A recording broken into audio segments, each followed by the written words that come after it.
He had every right to be angry and upset, but he didn't.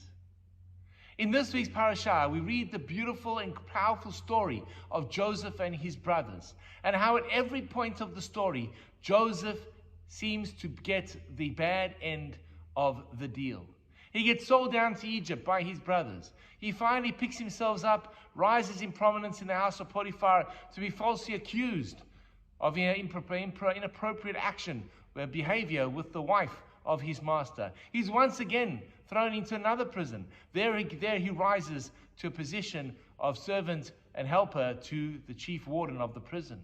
He helps to interpret the dreams of the butler and the baker, and is left disappointed at the end of the parasha when the waiter leaves the prison and forgets about him. When you're reading through the story, you think to yourself at every point of the story, this poor man, young boy, young man, has suffered so much. He should be so full of anger about what has happened to him. He should be wallowing in self-pity and blaming the world around him for all the problems that he has. And yet, at every junction, we don't see this. We see Joseph mentioning the name of God. He's proud about where he comes from. Instead of blaming God, he almost takes it in his stride and says, it is what it is. This is the situation. Now what do I do with that information? There's a beautiful expression. It says there are two types of people. There are people who live and look at the world and when the glass is half full, and there are others who look at the world and can say the glass is half empty. But there's a third type of person. This person takes the contents of the glass, pours it in to a smaller glass, and then looks up and says, wow, my glass is full. And this was the power of Joseph. That no matter what had happened to him, and no matter what had been done to him, and yes, he had the reasons and the excuse and the justifications to blame the entire world, but he didn't.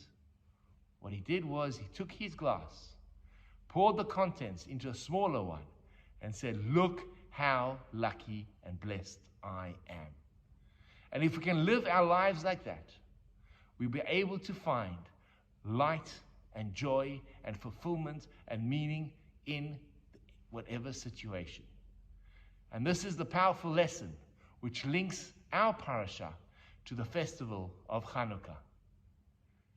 The small jar of oil that the Maccabees found, they could have complained and said, it's not fair. But they focused on that one little jar that they had, lit the candles, and the rest was miraculous history till our time. If we can train ourselves to pour maybe fill our glass, maybe pour a smaller glass, we will truly remain happy and content and do the best with whatever situation we are in.